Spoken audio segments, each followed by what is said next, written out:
Halo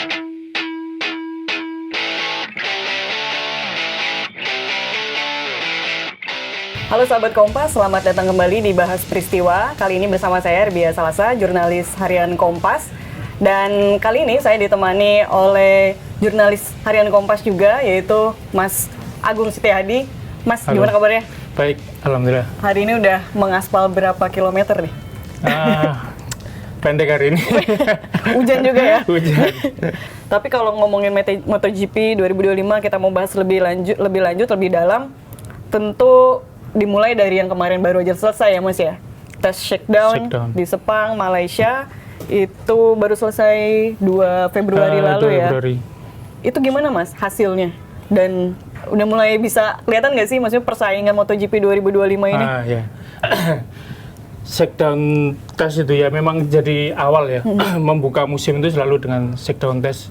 Jadi diikuti sebenarnya oleh pembalap penguji dari pabrikan sama pembalap-pembalap rookie pendatang baru. Kalau musim ini ada Fermin Aldeguer, Ai Ogura sama Songwia Chandra ya, ada 3.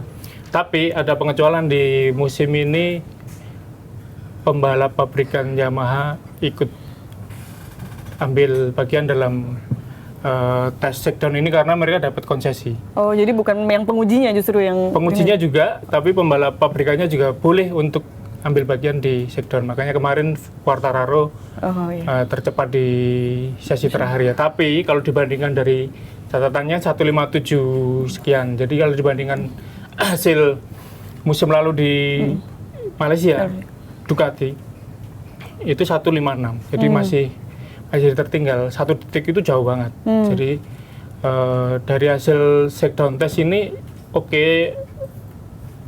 ada perbaikan dari motornya Yamaha, tapi belum cukup untuk bersaing tahun ini. Sepertinya ya dari situ. Nanti akan lihat lagi tanggal 5, 6, 7 ini kan tes pramusim di Sepang juga.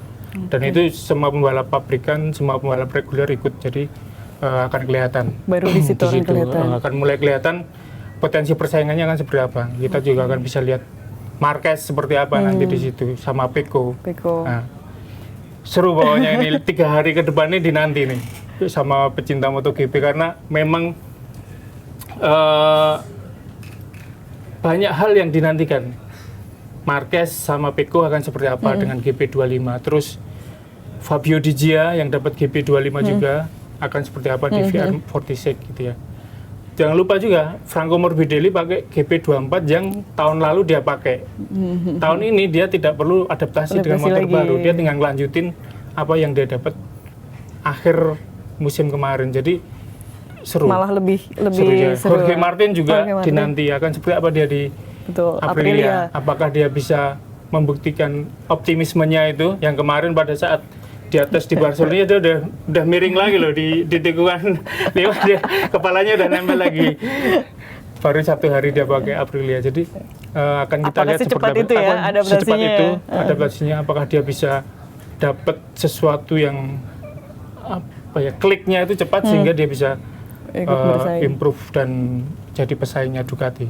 Berarti tes shakedown itu lebih banyak ya itu ya, menilai rookie-rookinya itu ya Mas ya? Ya, lebih untuk menguji sebenarnya, maksud utamanya adalah untuk menguji motor baru yang akan diuji oleh para pembalap pabrikan. Jadi begitu motor dipakai oleh pembalap pabrikan itu sudah paling nggak sudah diketahui komponen baru apa yang mau dipakai, terus settingan dasarnya seperti apa, bannya seperti apa, karakter motornya ini mau disetting seperti apa. Jadi begitu dipakai oleh pembalap pabrikan itu udah mendekati basis yang diinginkan gitu.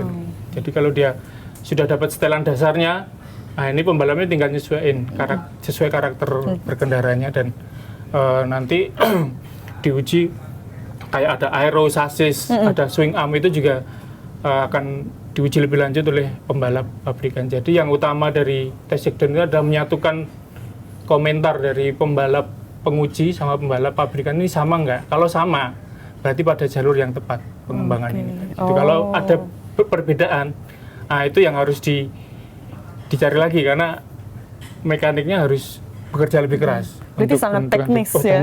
Teknis banget ya. Dan belum kelihatan banget ya persaingan untuk MotoGP 2025. Belum, karena di shakedown ini baru itu tadi pengujian awal, belum di-push lebih jauh. Jadi dia masih nyari setelan dasar gitu.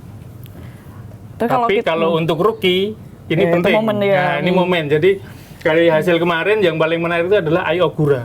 Cepat banget dia adaptasi dengan Aprilia di Trackhouse Racing ya. Dia pakai motor baru. Dia juga nyoba beberapa komponen baru ternyata. Dan dia di hari ketiga finish di posisi 4 ya. 0,4 detik dari Quartararo yang tercepat.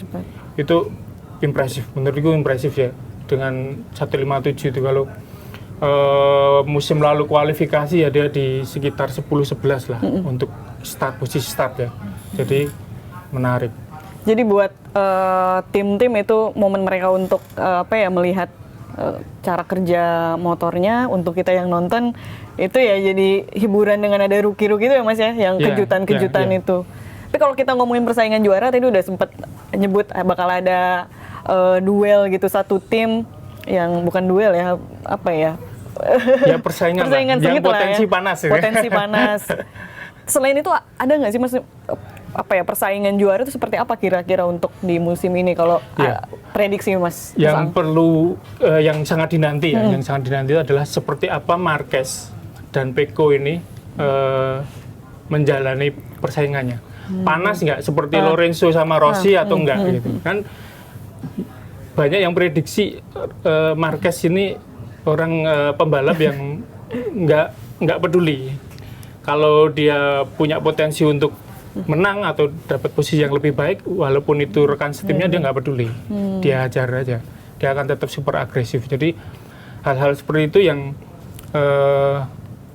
di pembalap generasi sekarang itu kurang, cenderung saling menghormati ya, sportif banget gitu. Tapi saking sportifnya jadi kayak gitu, nggak monggo juga, tapi nggak sampai panas gitu. Tapi kalau Marquez itu nggak peduli, karakternya lain. Dia kalau dia bisa push ya dia akan push sampai limit dia gitu. Walaupun itu mungkin membuat pembalap lain nggak suka ya, karena dia di sini balapan bukan mencari teman. Itu aja yang prinsip yang dia pakai. Nah, yang akan dinanti itu seperti itu. Kalau ini panas, wah ini musim yang sudah lama hilang ini, sudah lama hilang. Terakhir ya Rossi sama Lorenzo ya, di bumi Marquez ya, pada tahun 2015 itu menarik sekali. Jadi tinggal Pecco sekarang masuk nggak dalam permainannya Marquez itu, permainan psikis ya.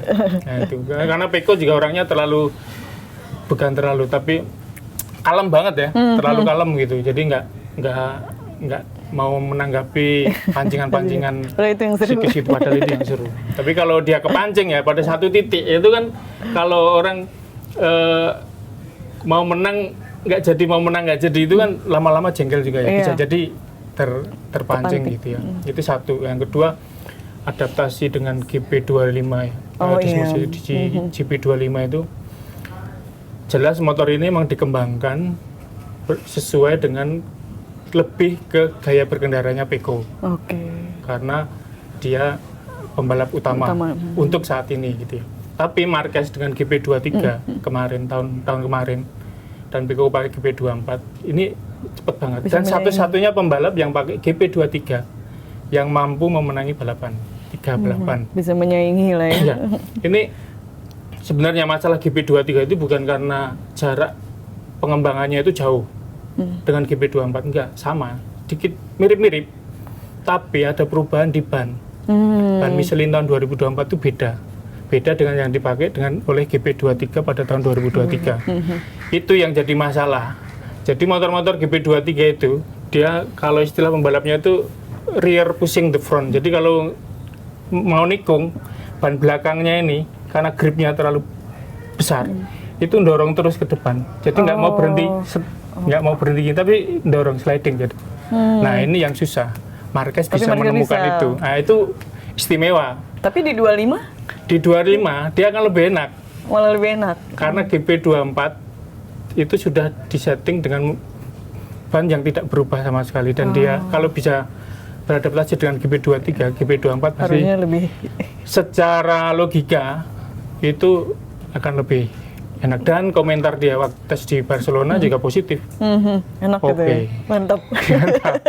Malah menarik banget ya karena itu motornya baru, penyempurnaan, terus tapi ngomong-ngomong itu tadi Valentino Rossi sama Lorenzo dulu kan juga memancing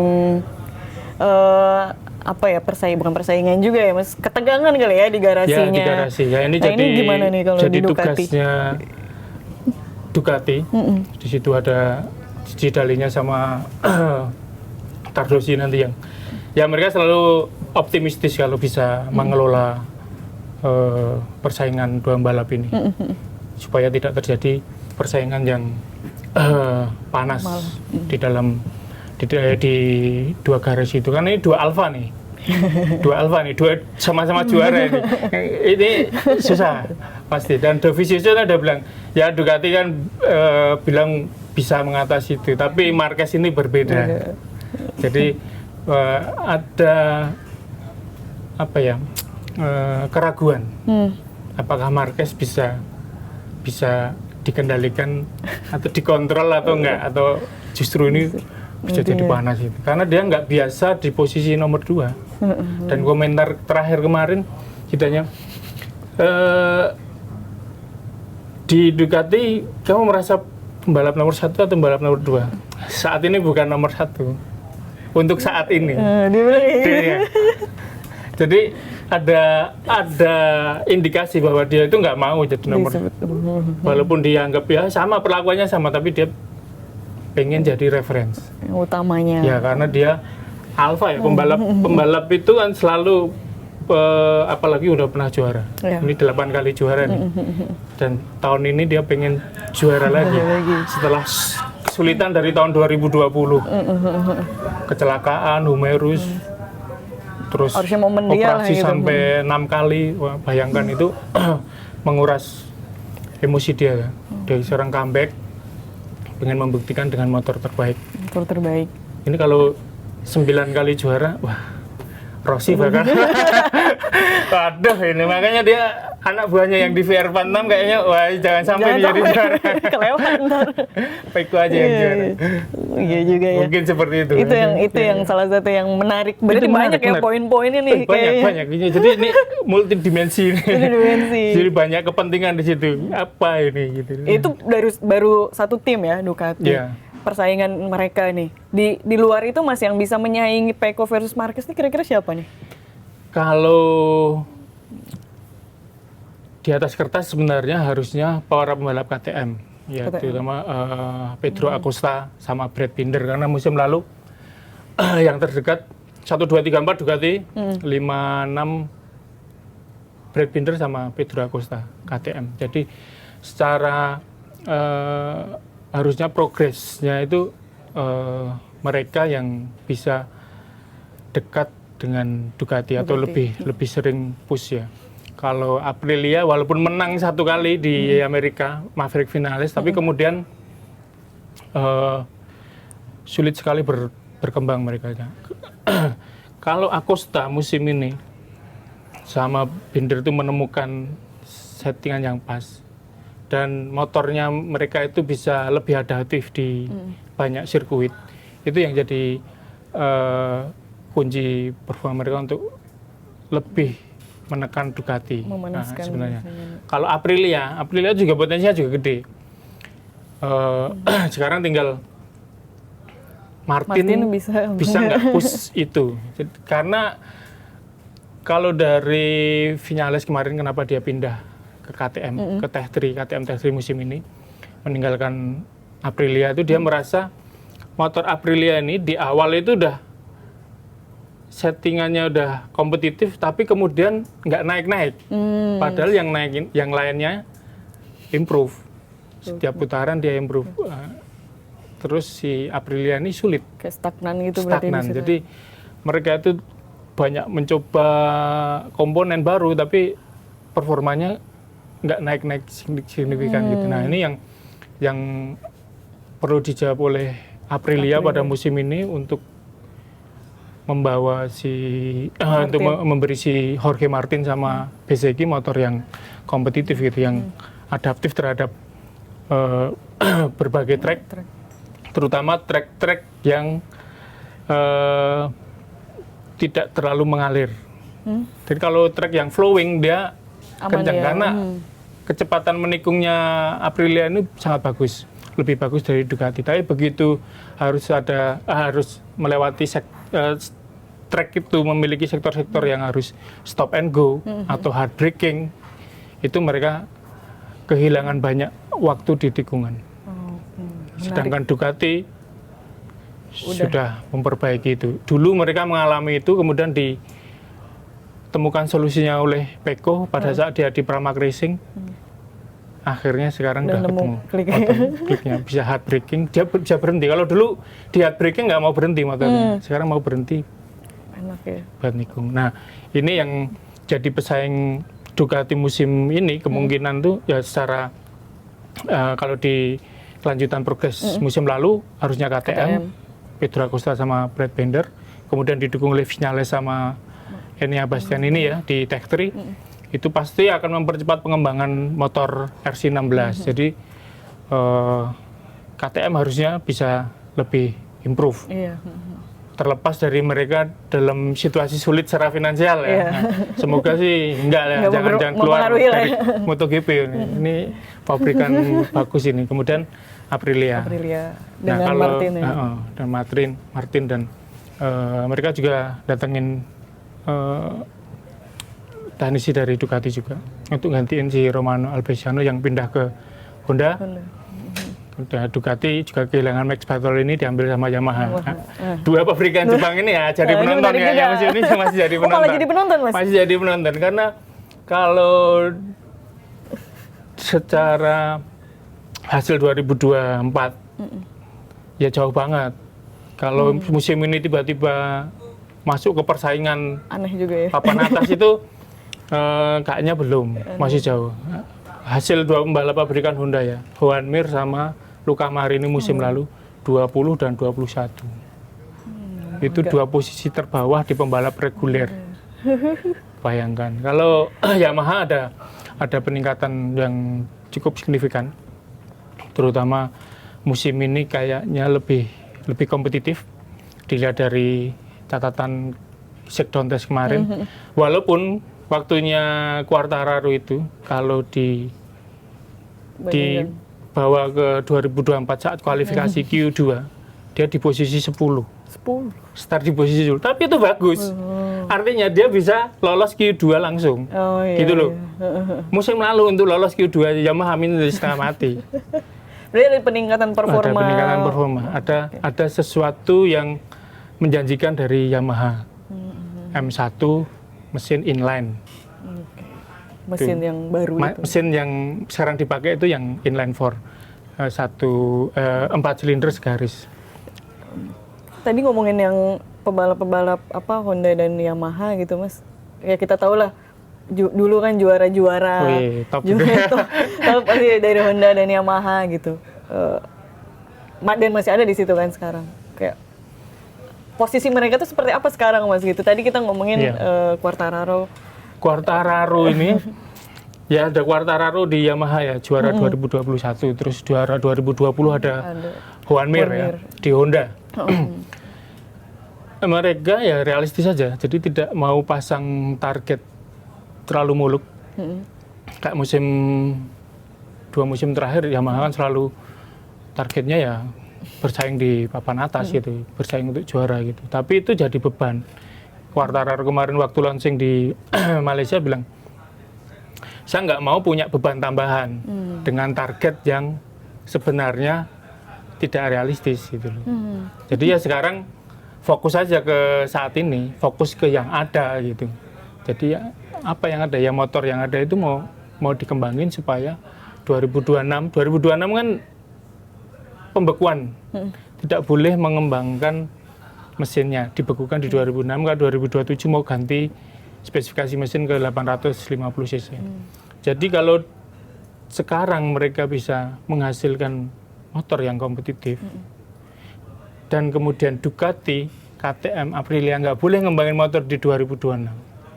Itu bisa menguntungkan. Di 2026 mereka bisa kompetitif, bisa curi start lah. Curi juara, curi prestasi di 2026 sebelum ganti. Nah, targetnya seperti itu, walaupun mengeluarkan biaya besar, sumber dayanya luar biasa yang dikerahkan. Kayak Yamaha kan menjalankan 2 proyek paralel inline yang sekarang dipakai, M1 dan V4. Nah, itu yang kemungkinan pertengahan musim mungkin baru diuji ya. Akan kita lihat di track tuh mesin V4 seperti apa gitu. V4-nya Yamaha ya, V4-nya Yamaha. Kalau Honda juga sama, Joan Mir sama Luca Marini kemarin launching di Cikarang, di pabriknya Honda. Itu juga sama. Ya nggak bisa menargetkan mulu-mulu karena memang lagi masih proses untuk meningkatkan. Tapi mereka optimistis dengan perubahan yang dilakukan oleh Honda. Artinya mereka mulai mau mendengarkan masukan dari pembalap. Jadi Luca Marini itu bilang, ada perubahan besar di Honda. Karena sekarang pengembangan motor itu seperti yang kami inginkan. Dulu? Meninggalkan ide-ide lama. Meninggalkan ide-ide lama yang ya kalau mau ngembangin motor itu ya semaunya insinyur-insinyur Jepang itu loh. Jadi sekarang sudah ada perubahan besar. Jadi ada perubahan ke situ. Terus mereka juga ngambil insinyur dari Eropa. Ada si Albesiano itu dari Aprilia ya. Tes pembalap pengujinya juga Alex Spargaro datengin juga dari Aprilia. Nah ini sesuatu yang menarik karena proyek Aprilia itu dipimpin oleh Albesiano ini.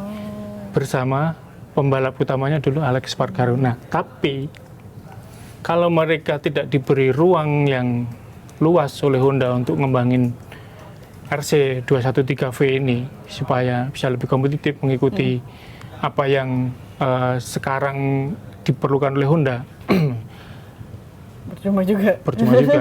Mereka harus dapat kebebasan itu, dapat ruang untuk menerapkan apa yang mereka temukan di lapangan selama pengujian ini dan kemudian jadi motor yang baru, yang bagus gitu, yang kompetitif. Berarti artinya dengan langkah mereka itu mendengarkan pembalap, itu gebrakan ya dari mereka ya. Karena selama ini ya kalau kayak di Ducati ya, di Ducati dia punya 8 pembalap sampai musim kemarin ya. Ada 8 pembalap pemacu Desmose di GP dari beberapa generasi, ada GP23 dan GP24. Itu mereka mendengarkan masukan dari para pembalap itu. Jadi kemudian disaring oleh jejalnya, pengembangannya ke sini, ke arah sini, ke arah sini. Jadi semua based on data faktual dari lapangan, bukan ngarang-ngarang kira-kira ini harus gini-gini, enggak. Apakah dulu juga yang bikin mereka stuck juga karena itu ya, nggak mau apa ya? Tipikal pabrikan Jepang itu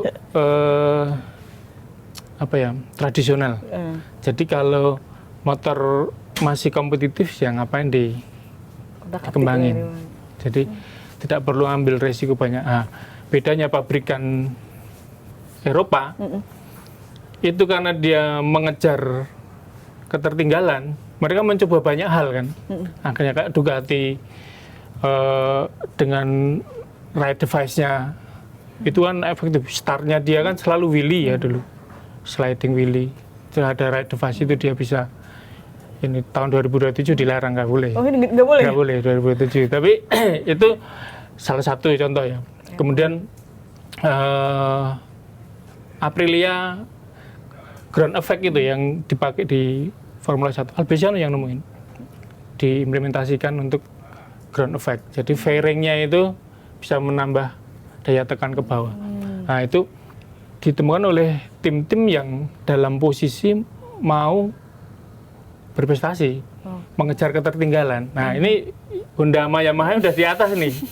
Jadi ngeliat kayaknya nggak perlu itu. Perlu ya, begitu dilewati oleh tim-tim pabrikan Eropa, mereka sudah tertinggal jauh karena teknologi aero itu ternyata berperan besar di MotoGP modern. Jadi kemudian Honda dan Yamaha ketinggalan jauh. Ada yang sirup Stegosaurus lah, apalah gitu ya. Itu yang kemudian mereka sudah tertinggal cukup jauh.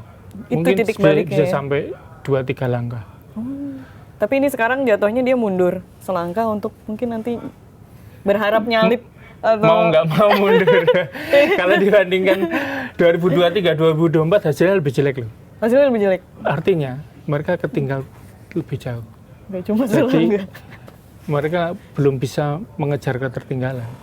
Sedangkan Ducati, KTM, Aprilia semakin jauh.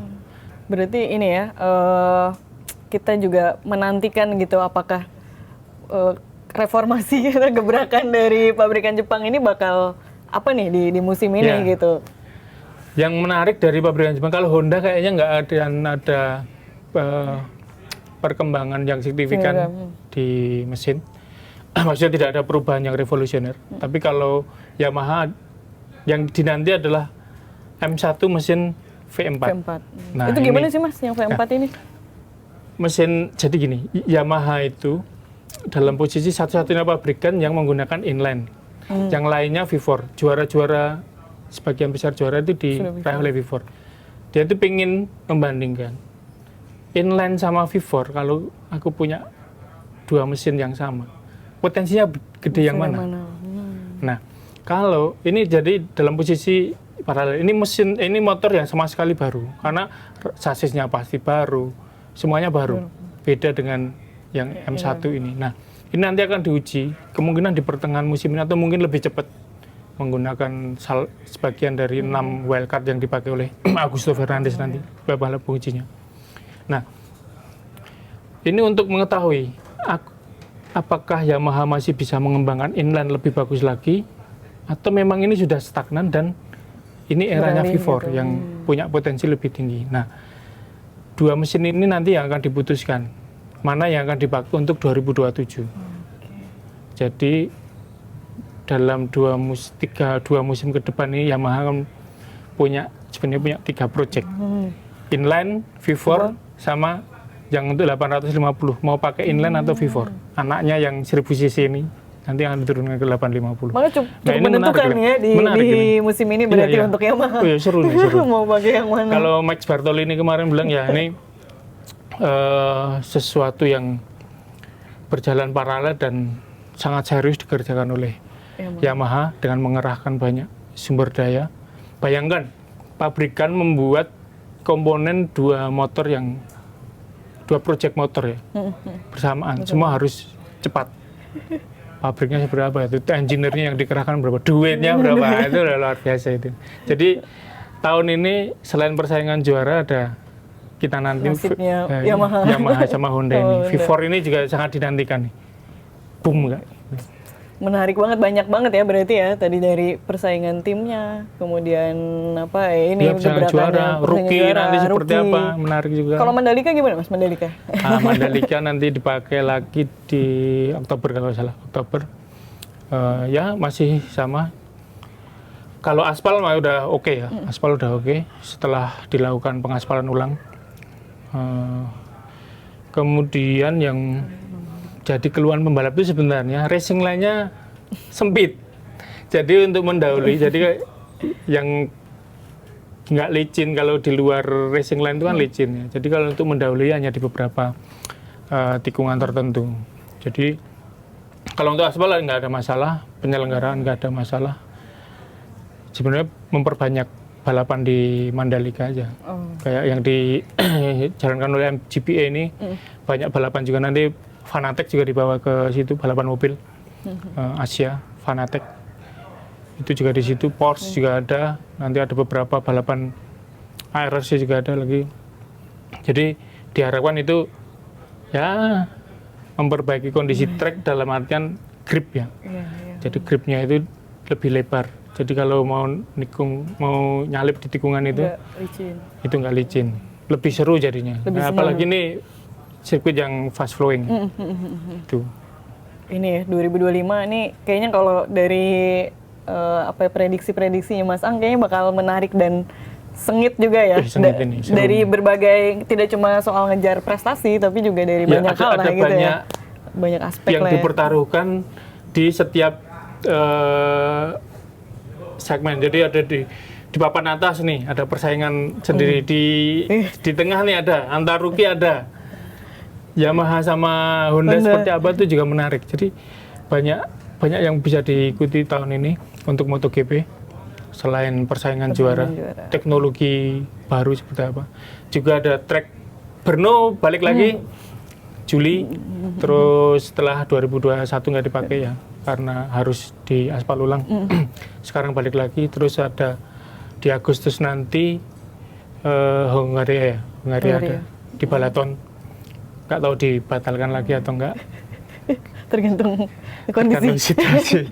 22 balapan musim ini. Kalau full 22 balapan puas nontonnya. Makanya pecinta MotoGP kayaknya sangat menanti-nanti juga nih. Tahun ini top ini karena yang seru. Marquez kompetitif lagi. Nah, itu yang ditunggu walaupun banyak yang nggak suka Marquez tapi lebih banyak yang suka. Tapi nggak bisa dipungkiri dia membawa drama persaingan itu lebih seru. Iya. Dibandingannya kalau ketemu beberapa jurnalis dari Eropa itu kalau pas di Mandalika, pembalap sekarang ini lembek-lembek. Susah kalau nggak ada dramanya. Nggak mau ribut gitu. Kalau di eranya Rossi itu kan, ya kalau memang nggak suka ribut. Ada perseteruan yang betul gitu.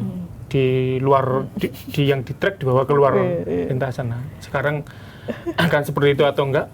Kita lihat, kita nantikan gitu. Dan terdekat ada tes pramusim ya, tes pramusim 5, 6, 7 di Sepang, Februari nantikan. di Sepang, terus kemudian di tes keduanya di Buriram 12-13 Thailand. Nah, setelah itu baru tanggal nanti 31 Januari sampai 2 Februari 28 Februari sampai 2 Maret itu balapan seri pertama di Thailand. Oke, dimulailah MotoGP 2025 persaingan pertarungan para bintang ini. Benar-benar patut dinantikan ya Mas ya. Patut.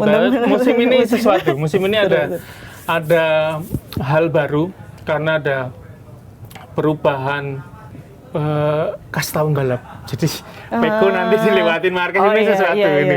Nah, kan selama ini dia jadi referensi. Apakah nanti Marquez bisa membalikan kalian? Malah dia jadi yang utama ya. Itu menarik. Jadi itu yang kita tunggu. Semoga panas. Nggak adem-adem aja. Bosan kalau nontonnya itu nggak seru. Yang nulis juga bingung ya Mas kalau nggak ada drama-drama kayak gitu. Setiap ada Marquez di situ ada debar-debar. Oke. Jadi balapan nggak cuma balapan ya ketika Marquez kembali. Iya. Ketika Marquez kembali itu banyak yang bisa jadi obrolan sambil ngopi. Oke. Saya kira cukup ya Mas ya obrolan kita sahabat Kompas, bahas peristiwa kali ini soal MotoGP 2025 selesai. Terima kasih sudah menyaksikan. Terima kasih Mas Ang. Sampai jumpa lagi di bahas peristiwa selanjutnya. Bye.